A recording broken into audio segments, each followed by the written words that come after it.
Пахваленый Иисус Христос. Працягваем з вами разважанне Евангелия ад Матвея. І зараз не хацеў я гэта накіравана браць. Думаю, што зашмат будзе матэрыялу пра спакусы Хрыста. І мы з вами пераходзім да першых спакусаў. Першай спакусы. Это Евангелие ад Матвея, 4 раздел, верш 3. Тады падышоў да яго спакуснік і сказаў яму: «Калі ты сын Божы, скажы, каб гэтыя камяні сталі хлебам». А ён сказаў у адказ: «Напісана, не хлебам адным будзе жыць чалавек, а кожным словам, што выходзіць з вуснаў Божых». Это першая спакуса. Увогуле адразу скажу, калі хто будзе зацікаўленым, то хіба што кніга называецца «Езус з Назарэту» папы Бенедыкта XVI. Там ён, як сапраўды геніальны тэолог, каментуе гэтыя спакусы. Пад рукой у мяне не было гэтай кнігі, каб правяраць і каб чытаць, это матэрыялу трошку там ёсць. І проста, калі нехта будзе зацікаўлены, можна будзе глянуць. Я спадзяюся, што я не памыліўся, але там папа паказвае глыбіню гэтых спакусаў. Многія багасловы кажуць, што у гэтых трох спакусах крыюцца усе спакусы, которые толькі чалавек можа перажыць. Таму, канешне, большасць стараецца глядзець на іх так, больш фундаментальна і бачучы нешта такое больш глыбейшае, чым у звычайных спакусах. Але то ўсё меркаванне, канешне. Вось. І пераходзім да першай спакусы. Гучыць пытанне «калі». Калі ты сын Божы.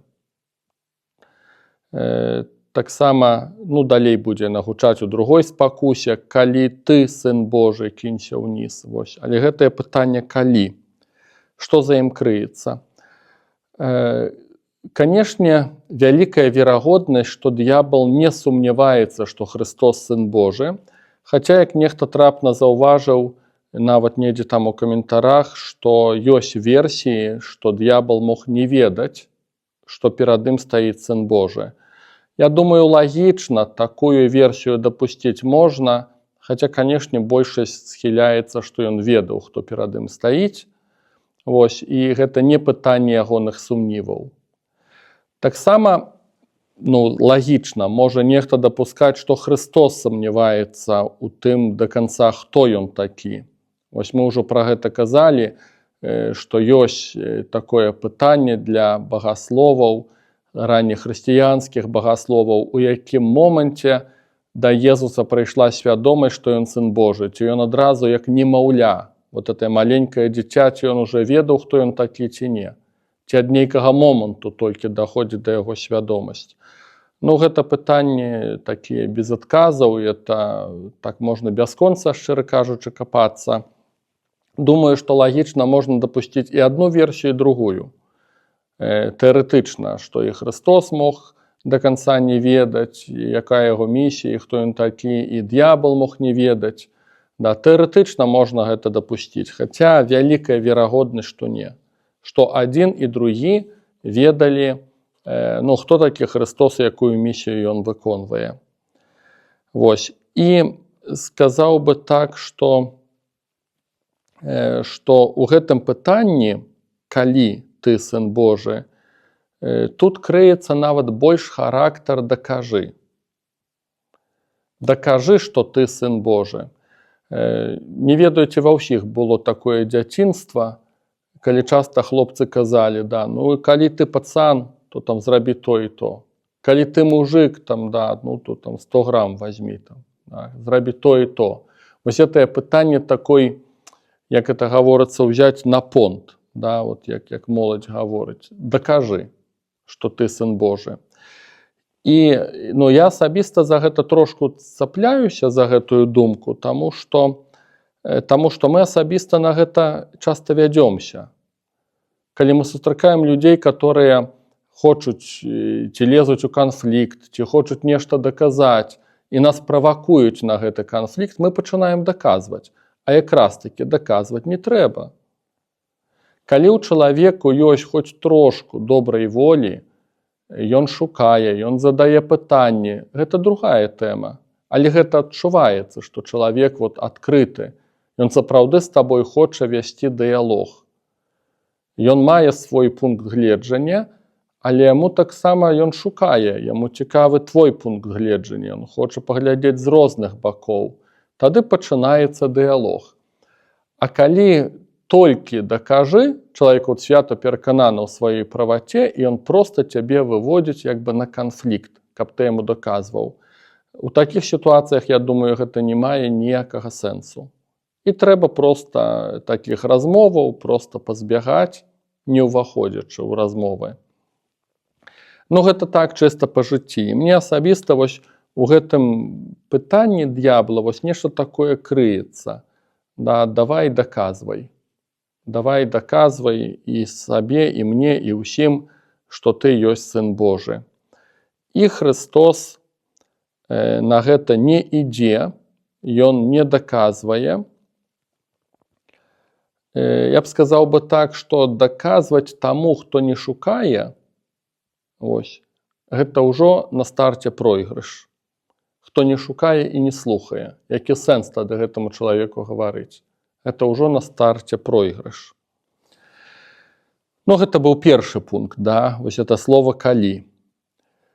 Калі ты, Сын Божы, скажы, каб гэтыя камяні сталіся хлебам. Пра што ідзе размова? Многія мысліцелі, багасловы у гэтым матыве хлеба бачаць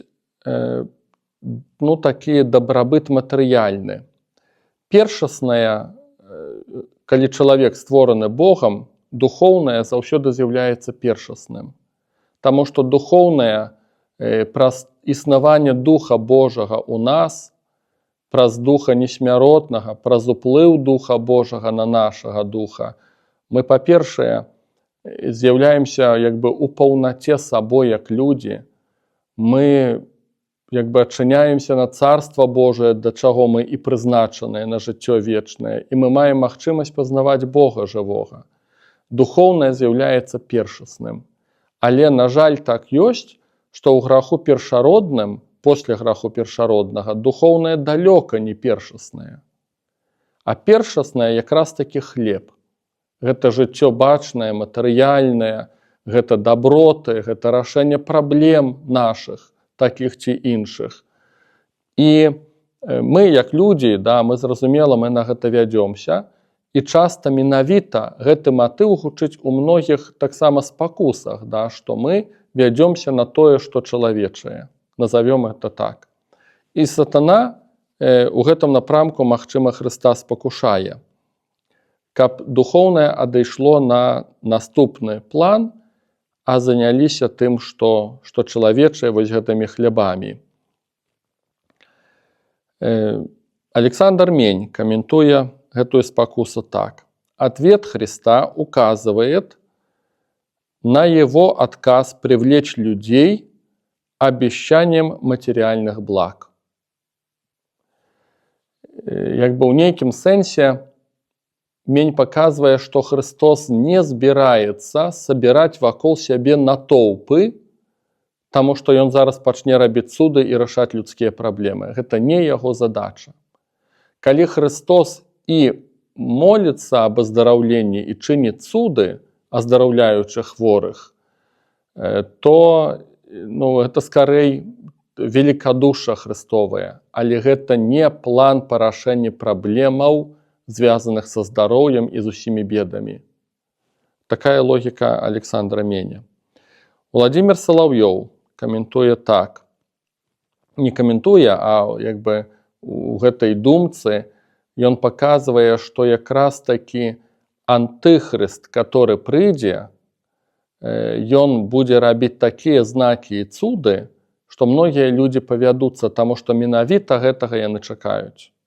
Христос, прадказваючы другі свой прыход, ён будзе казаць, што з'явяцца і лжэпрарокі, і антыхрысты, которые будуць чыніць знакі і цуды, і гэтым многіх звядуць на свой бок, і нават некаторых сярод выбраных звядуць на свой бок.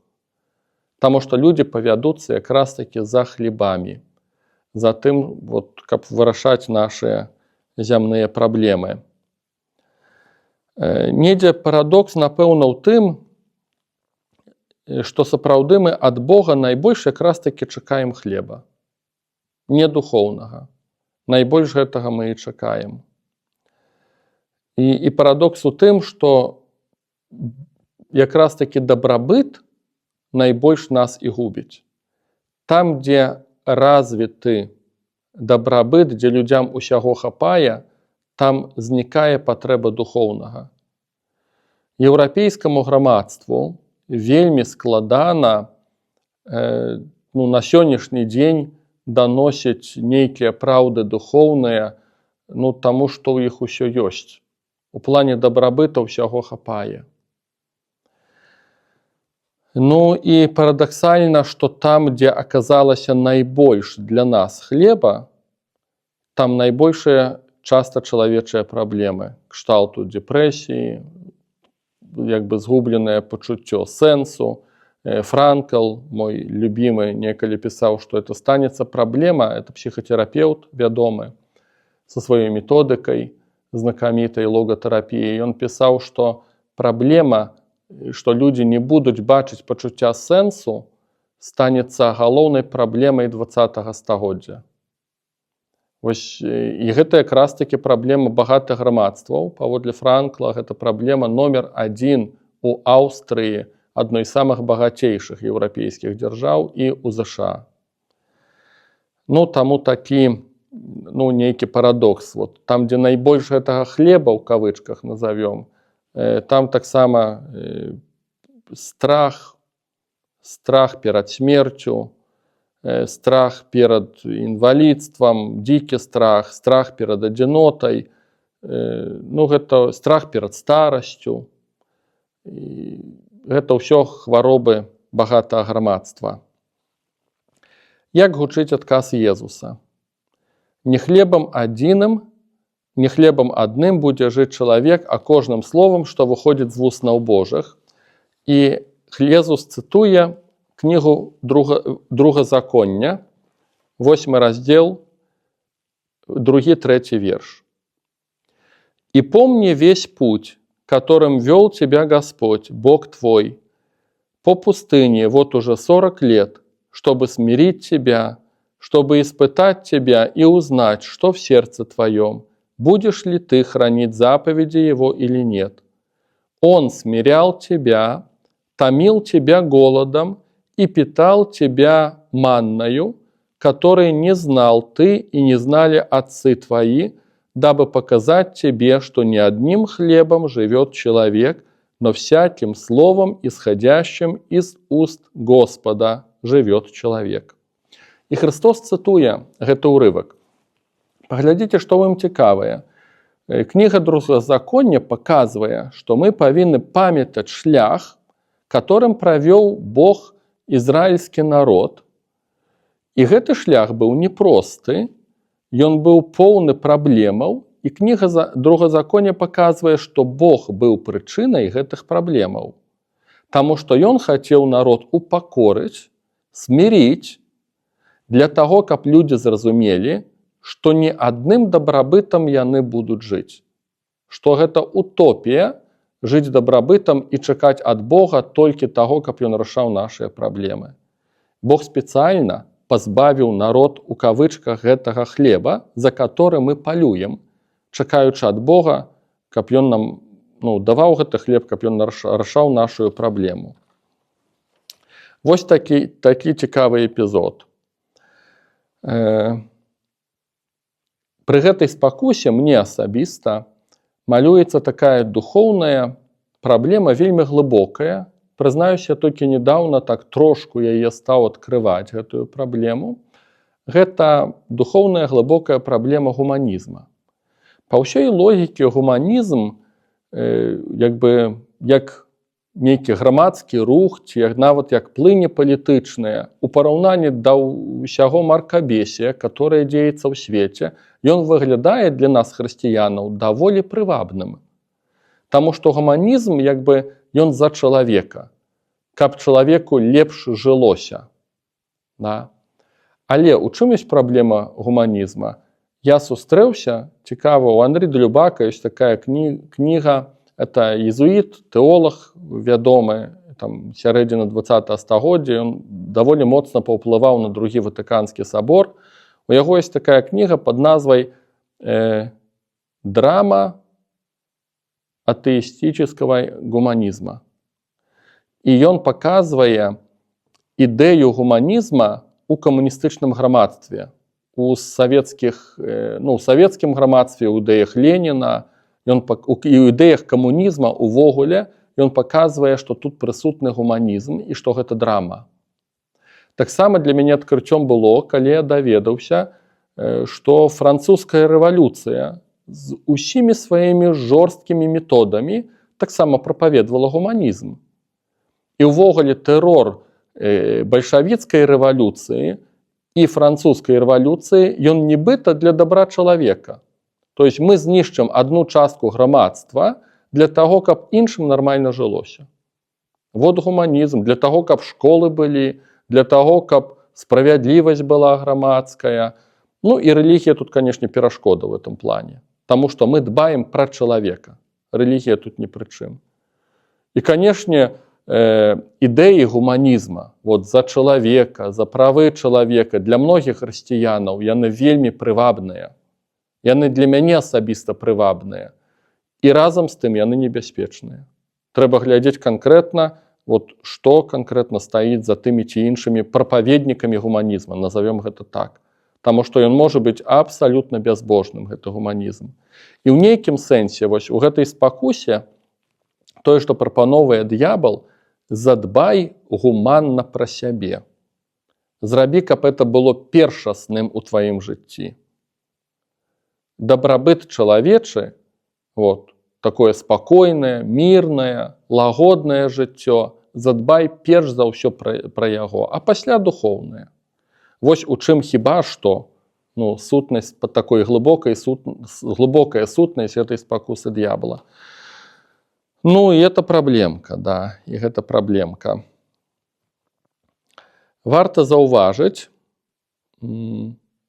што адказваючы на гэтую спакусу, у гэтай цытаце Хрыста, вот які акцэнт важна паставіць, што чалавек жыве не проста жыццём духоўным, не гэта першаснае.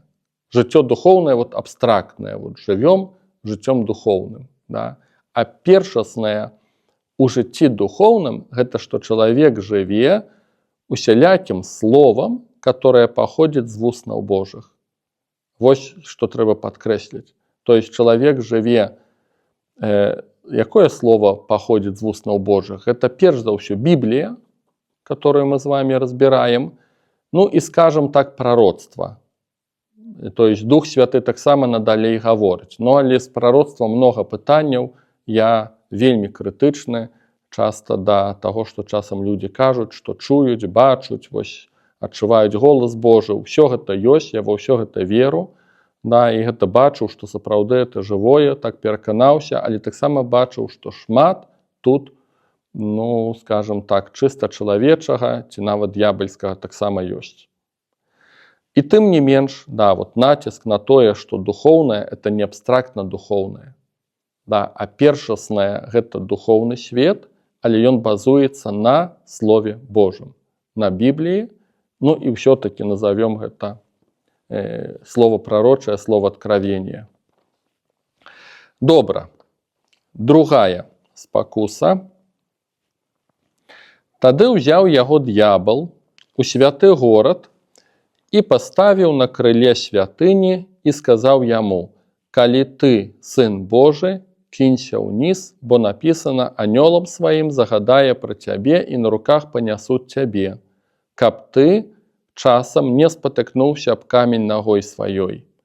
Езус сказаў яму: «Напісана таксама, не будзеш выпрабоўваць Пана Бога твайго». Вось, другая спакуса. Спрабуем разабрацца, што тут крыецца ў ёй. Мяне заўсёды у гэтай спакусе ўражваў вось гэты такі дробны момант, што д'ябал бярэ Хрыста і ставіць яго на краю святыні. І бярэ яго ў горад Іерусалім, канешне, тут другіх варыянтаў няма. Святыня толькі там была.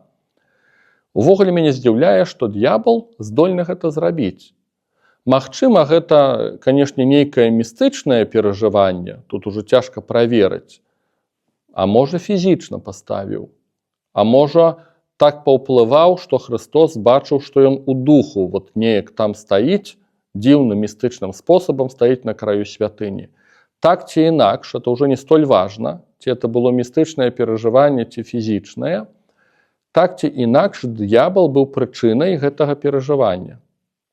І вось мяне што найбольш уражвае, што д'ябал мае такую сілу, і яна яму дадзена, дазволена, Гасподь дапускае, што ён мае такую сілу. Гэта аргумент проціў, назовём так, наіўнякі, такія пабожныя, которые, канешне, не ад большога вопыту, не ад вялікага вопыту гавораць, калі я з Господам, то 100% мне нічога не станецца, д'ябал мяне не кранецца.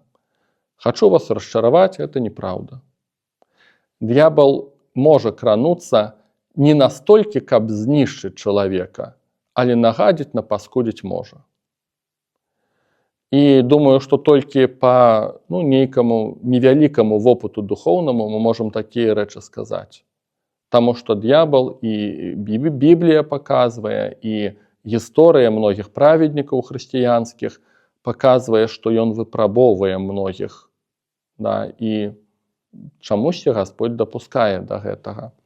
Таму это так, халодны душ для тых, хто такі наіўны і думае, што калі ты з Богам, то ўсё будзе гладка, хацеў сказаць рыльца ў пышку. Усё будзе гладка і так далей. Это наіўна. Чаму святы горад і святыня? Д'ябал бярэ Хрыста ў святы горад і ў святыню.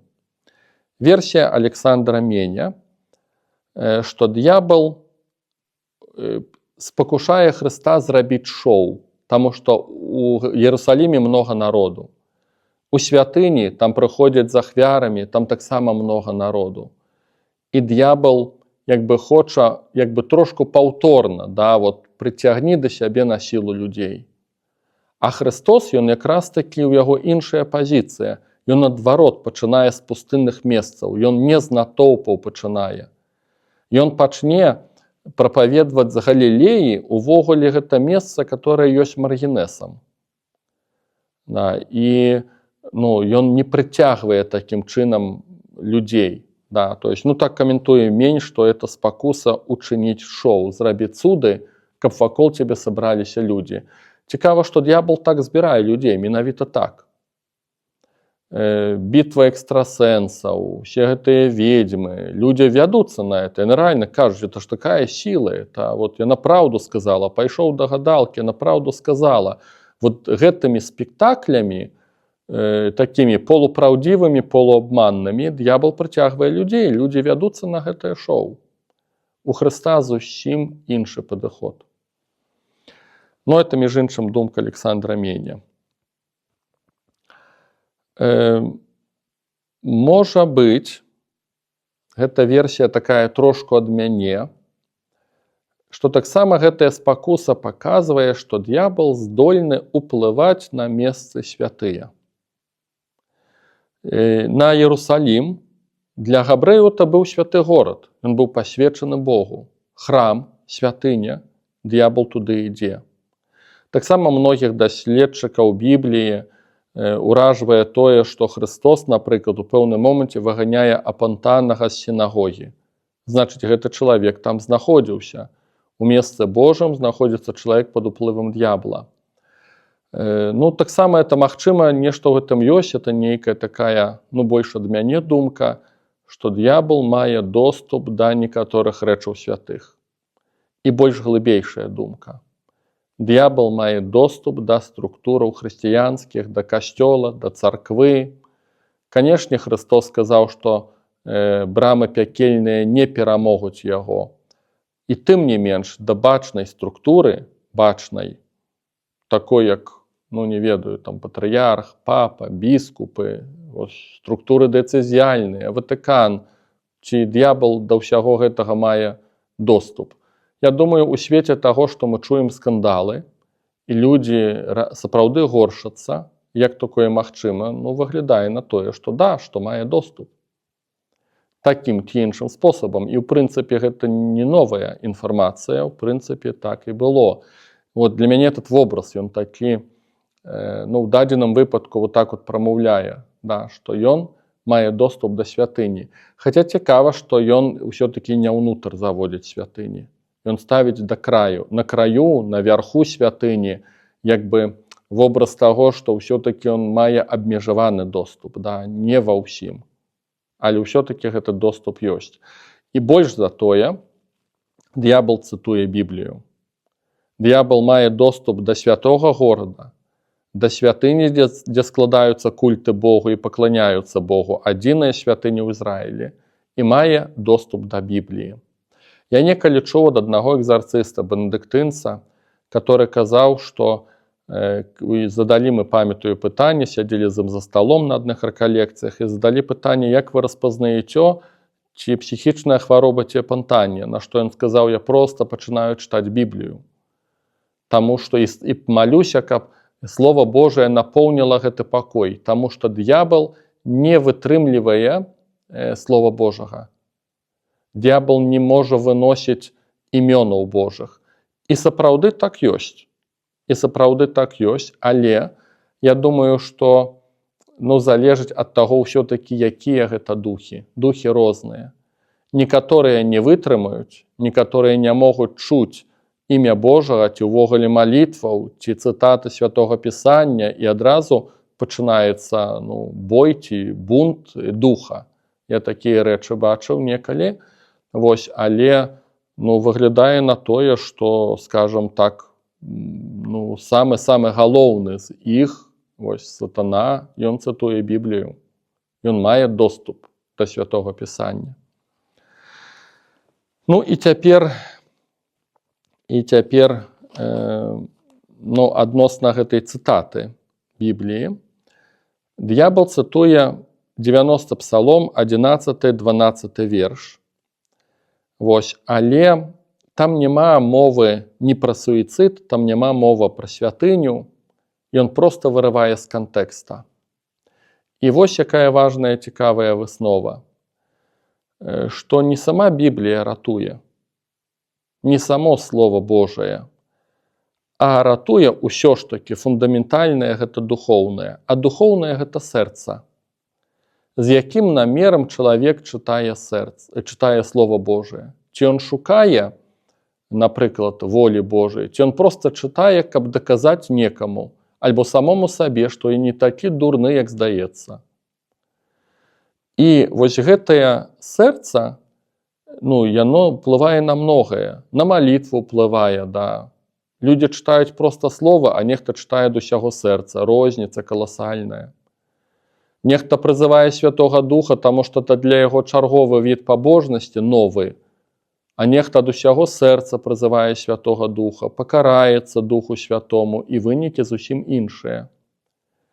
І тут момант ён даволі цікавы, што у д'ябла там у яго няма сэрца, яно знішчанае. І ён цытуе Святое Пісанне чыста інтэлектуальна, вырваўшы яго з кантэксту.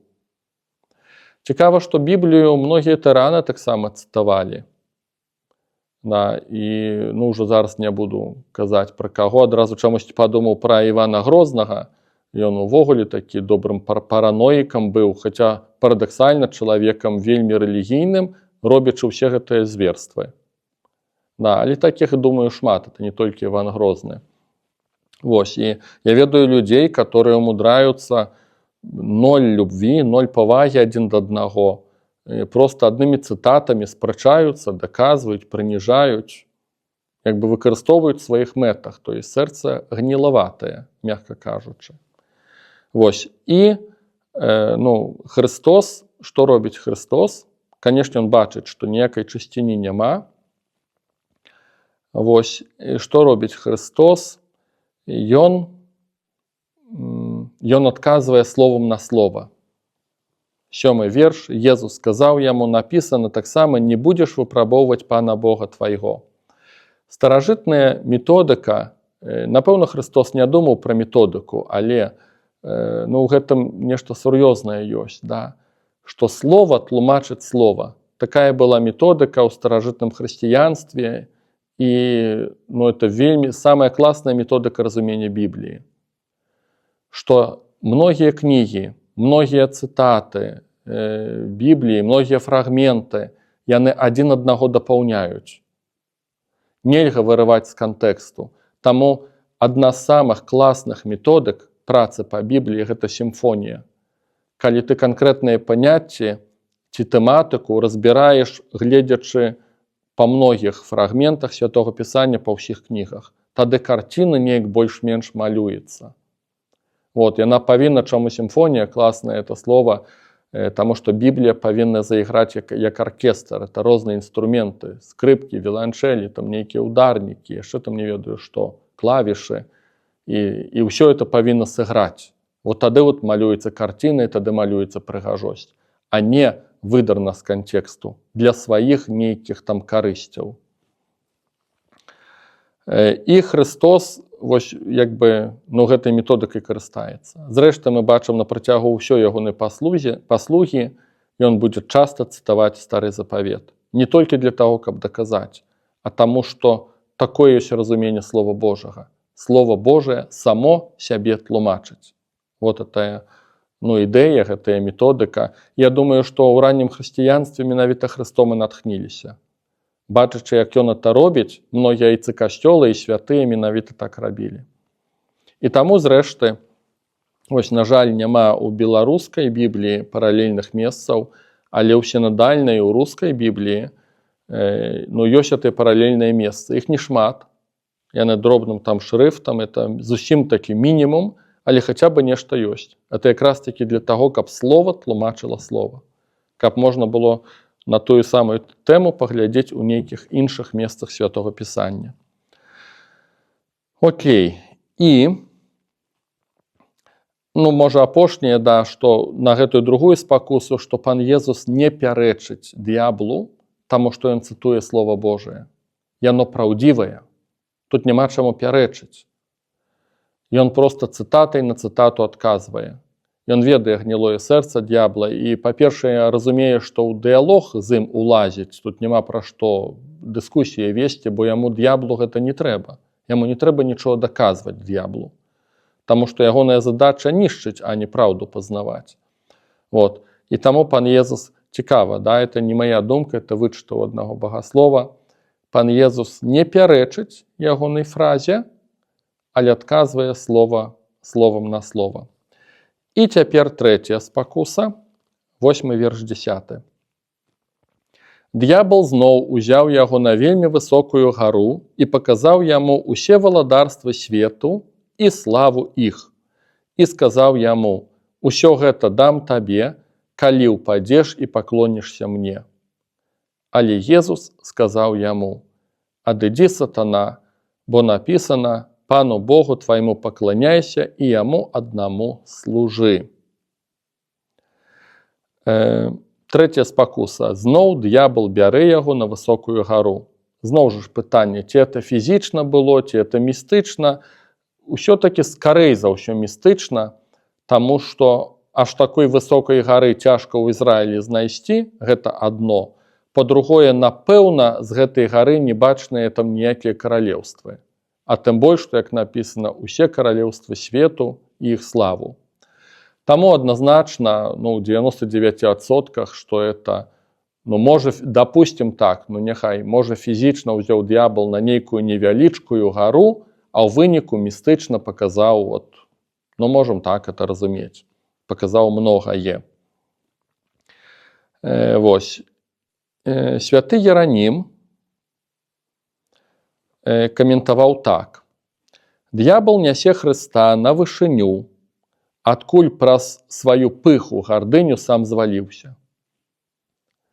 Ён хацеў быць некім, хацеў быць як Бог. І ён хацеў, каб з Хрыстом сталася падобна. Але Езус упакорыўся. Ён не шукае вышыні, ён наадварот знаходзіцца ўнізе.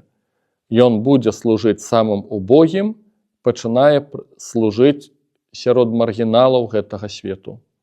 Так каментуе гэтую спакусу Еранім.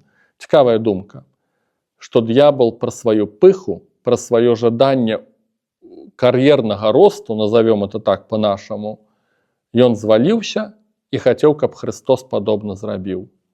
Вот. Канешне, нам няма сэнсу там капацца, ці сапраўды фізічна, ці духоўна гэта ўсё адбылося. Гэта не столь важна. Важным увагі ёсць тое, што д'ябал хоча, каб яму пакланіліся. Вот этот момент такі, поклониться для Бога это важно. Это претензии на то, как быть Богом.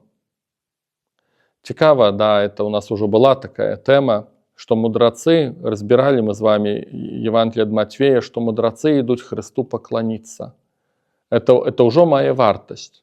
То есть Богу мы молимся не для того, как проблемы он решил. Бог может ничего для нас не зрабіць.